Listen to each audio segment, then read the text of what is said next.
Trump ने कई बार दुनिया को इसकी झलक भी दिखलाई है, लेकिन इस बार राष्ट्रपति ट्रंप ने भारत और रूस की इकोनॉमी के बारे में गलत टिप्पणी कर दी है, जिसका मुंहतोड़ जवाब उन्हें मिलना शुरू भी हो चुका है। रिपोर्ट पागल कर दिया है मोदी जी ने कि यार सारी दुनिया मेरे सामने झुकती है, एक मोदी है वो झुकने का नाम ले रहा है, और इनके जो लोग हैं, मंत्री आते हैं, वो भी आके वाट लगा के आते हैं अमेरिका की। ट्रंप अपने अंदाज और अपने अंदाजे बयां के लिए हमेशा सुर्खियों में रहते हैं, लेकिन इस बार उन्होंने जैसे मधुमक्खी के छत्ते में हाथ डाल दिया है। डोनाल्ड ट्रंप एक अजीब किस्म का आदमी, एक अजीब किस्म का प्राणी है। आज उस प्राणी के दिमाग के अंदर भी थोड़ा उसकी सर्जरी करते हैं और जानने की कोशिश करते हैं कि ये करना क्या चाह रहा है आखिर।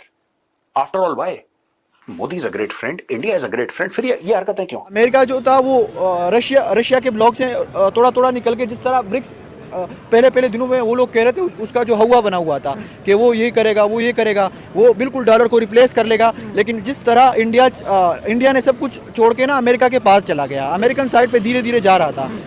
जिस तरह हम देख रहे हैं ना कि अमेरिका की दुश्मनी सही है दोस्ती से, कम से कम बंदे को पता होता है ना दुश्मन सामने है। भारत ने अमेरिका को उसी की भाषा में जवाब दे दिया है, एक ऐसा जवाब जो सिर्फ कूटनीति नहीं रणनीतिक भी है, एक ऐसा झटका जिससे वॉशिंगटन की इंडो पैसिफिक रणनीति की जड़ें हिल गई। ट्रंप ने पहले तो बोल दिया कि मैं 25% का टैरिफ लगाऊंगा आपके ऊपर 1 अगस्त से। कोई बात नहीं, अगर आप नहीं झुके तो रात को 12 बजे ये 25% टैरिफ लगाने वाला है, यानी कि डोनाल्ड ट्रंप के 12 बज गए हैं। लेकिन साथ में डेस्परेशन देखिए, अभी अगर हमारी इकोनॉमी इतनी डेड है तो तुम्हें हमारे पास माल बेचने की जरूरत क्या है?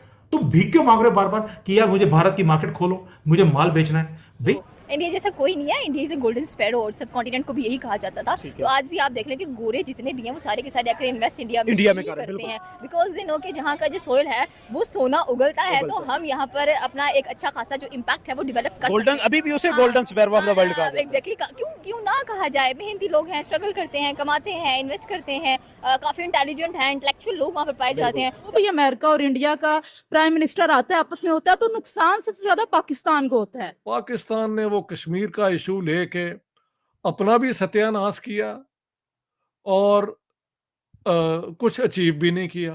जब पाकिस्तान बना था तब भी कोई विजन नहीं थी, हर किस्म की बातें कही हुई थी। इन्होंने मौलवियों को कुछ कहा था, अंग्रेजों को कुछ कहा था, कांग्रेस को जवाब में कुछ और कहा था। नमस्कार दोस्तों, जो ट्रंप पूरी दुनिया को अपने मुट्ठी में करना चाहता है, जो ट्रंप ये चाहता है कि पूरी दुनिया उसके सामने झुके, उस ट्रंप को मोदी जी ने झुका दिया है। जी हां, भारत पर अमेरिका की तरफ से 25% टैरिफ लगाने की घोषणा के बाद अमेरिकी राष्ट्रपति डोनाल्ड ट्रंप का नया बयान सामने आया है। इस बयान में जब उनसे पूछा गया कि क्या वह भारत के साथ टैरिफ पर बातचीत के लिए तैयार हैं, तो अमेरिकी राष्ट्रपति डोनाल्ड ट्रंप ने कहा कि हम अभी उनसे बात कर रहे हैं। और वही हमारे केंद्रीय मंत्री पीयूष गोयल ने कहा कि हमारे निर्यात में लगातार वृद्धि हो रही है। पीयूष गोयल ने यह भी कहा कि भारत और अमेरिका के बीच वर्चुअल बैठक भी हुई है और बातचीत जारी है। मोदी सरकार ने ट्रंप के टैरिफ बम के जवाब में कहा कि उसके लिए राष्ट्रीय हित सबसे पहले है और वह सभी जरूरी कदम उठाएगी। ट्रंप जिस किस्म की वो फॉरेन पॉलिसी लेके जा रहे हैं, देखो ये जो सेंट्रल एशिया है, यहाँ पे सबसे बड़ी पावर यहाँ पे इंडिया है। ये इंडिया को डे बाय डे नाराज कर रहा है। उससे क्या होगा? उससे इंडिया भी दूर इनसे जा रहा है, हम तो है भी दूर। हम जितना हमारा जो पास्ट एक्सपीरियंस है ना, अमेरिका की दोस्ती ये है कि वो बीच चौराहे पे बंदा छोड़ देता है, कश्ती में बंदे को ले जाते हैं और समंदर के बीच में छोड़ देते हैं कि आप खुद जाओ। जिस तरह उन्होंने हमें दहशतगर्दी में धकेला और हम दहशतगर्दी में गिर गए, निकल गए। हम अभी भी लड़ रहे। अभी तक तकरीबन 10 लाख के करीब लोग हमारे मर गए, अभी भी मर रहे। देखो ये जो BLA है, BLF है, TTP है, किसी न किसी हर दूसरे दिन यहाँ पे धमाका हो रहा है। तो अच्छा है कि इंडिया को समझ आ रही है। मसलन एक बात ये भी कही जा रही है जी कि इंडिया ने उनका जो दावा था कि जी उन्होंने जंग रुकवाई है, उसको उन्होंने झुटलाया है, तो वो नाराज हैं इससे। दूसरा एक ये भी दावा किया जा रहा है जी कि मोदी जब अमेरिका गए तो उन्होंने जो रिपब्लिकन पार्टी के कैंडिडेट तो ये खुद थे, इनसे भी मुलाकात तय हुई, और कमला हैरिस जो डेमोक्रेटिक पार्टी की प्रेसिडेंशियल कैंडिडेट थी, उनसे भी मुलाकात तय हुई। तो अब किसी वजह से वो कमला हैरिस की जो मुलाकात है वो नहीं हो सकी, तो प्राइम मिनिस्टर मोदी ने कहा कि जी चूंकि ये मुलाकात नहीं हो सकी तो मैं फिर दूसरी जो मुलाकात है उसको भी मैं कैंसिल कर देता हूँ। तो उन्होंने वो मुलाकात कैंसिल कर दी, तो उससे फिर ये नाराज हो गए कि मुझे क्यों नहीं मिले ये आके। तो ये भी एक थेरी है, और इंडिया से वो बहरहाल नाराज हैं। तो कहा है कि हम भाई अपनी आवाम के इंटरेस्ट के अगेंस्ट कभी भी नहीं जाएगा, चाहे कोई भी कंट्री हमारे खिलाफ। बिल्कुल यही बात है। और आप ये भी देखें ना कि जिस तरह से 2 साल पहले जयशंकर से भी सेम यही सवाल किया गया था, and he is a very witty person. उसने कहा कि भाई नेटो का मसला पूरी दुनिया का मसला नहीं है, वो आपका प्रॉब्लम है, आप सॉर्ट आउट करो उसको। और कल भी देख लें कि विक्रम से उन्होंने पूछा कि भाई व्हाट इज हैपनिंग, तो उन्होंने कहा कि अब आपके लिए हम अपनी इकोनॉमी छोड़ दें, आपके लिए हम दुनिया छोड़ दें, क्या करें। मुझे लगा यहाँ पे पारो और देवदास की लव स्टोरी चल रही है। वो पारो कहते हैं और मेरे ख्याल में होना कुछ भी नहीं। हाँ, होना कुछ भी नहीं है, बिकॉज सबको पता है कि एक ट्रेड डेवलप करना बड़ा इंपॉर्टेंट है आपके लिए। अगर आप ट्रेड ओपन नहीं करोगे तो बाकी बहुत सारी ऐसी कंट्री जो वेटिंग पे बैठी हुई है कि इंडिया वेटिंग इन लिस्ट, और वो भी इंडिया के साथ। एग्जैक्टली, कब इंडिया अपने दरवाजे खोले।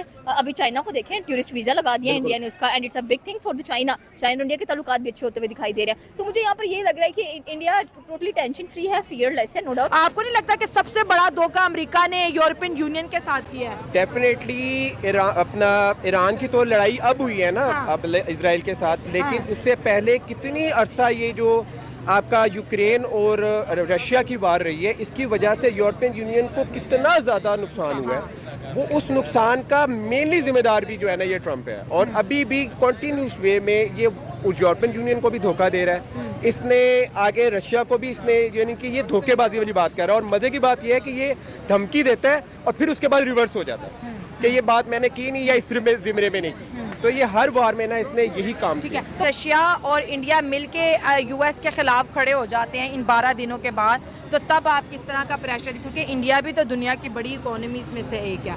डेफिनेटली इसको इकोनॉमी को भी कहा जा सकता है, लेकिन जंग वही लड़ता है ना जिसके जेब में मोटा पैसा होता है। डेफिनेटली हम इसको इकोनॉमी की तरफ नहीं लेके जा सकते, हम पॉपुलस कंट्री जरूर कह सकते हैं, लेकिन एक इंडिया का नो डाउट एक अपना प्रेशर होगा। ठीक है, लेकिन अगेन वही बात है, ट्रंप की किस्मत में आने वाले दिनों में जलालत ही लिखी हुई है। मैं आपकी जानकारी के लिए बता दूं कि भारत से ट्रंप का नाराज होने का सबसे बड़ा कारण रसिया है। जी हां, खुद को बादशाह समझने वाले डोनाल्ड ट्रंप कुछ महीने पहले तक रूस के राष्ट्रपति के सबसे बड़े प्रशंसकों में से एक थे। इसलिए रूस किसे तेल बेच रहा है इससे तब ट्रंप को फर्क नहीं पड़ता था। उस वक्त ट्रंप को यूक्रेन युद्ध रुकवाकर नोबेल शांति पुरस्कार जीतने का ख्वाब दिखाई दे रहा था। इसलिए ट्रंप को लगा कि वो कोई डील करके पुतिन को मना लेंगे और उनका डंका बच जाएगा। लेकिन पुतिन ने खुद को स्मार्ट समझने वाले डोनाल्ड ट्रंप को खूब घुमाया, कई बार फोन पर लंबी बात की, ट्रंप के सलाहकारों को मास्को बुलाया, लेकिन जंग नहीं रोकी। जब ट्रंप को लगा कि बात नहीं बन रही है तो ट्रंप के सुर बदल गए और वो टैरिफ की धमकी पर उतर आए। डोनाल्ड ट्रंप यूक्रेन युद्ध रुकवाने के वादे के साथ सत्ता में आए, लेकिन इतने महीने बीत जाने के बावजूद उनके हाथ खाली हैं। इसलिए डोनाल्ड ट्रंप चाहते हैं कि भारत समेत बाकी देश रूस से तेल न खरीदे, पर भारत रसिया से व्यापार कर रहा है, इसी वजह से ट्रंप और खींचा हुआ है। तो यार आप क्या सोचते हैं, जो इंडिया और अमेरिका के बीच दरार चल रही है एक कब तक चलेगी? अपनी राय कमेंट सेक्शन में जरूर बताएं, और वीडियो पसंद आई है तो वीडियो को लाइक और चैनल को सब्सक्राइब जरूर करें। मिलते हैं किसी नेक्स्ट वीडियो में।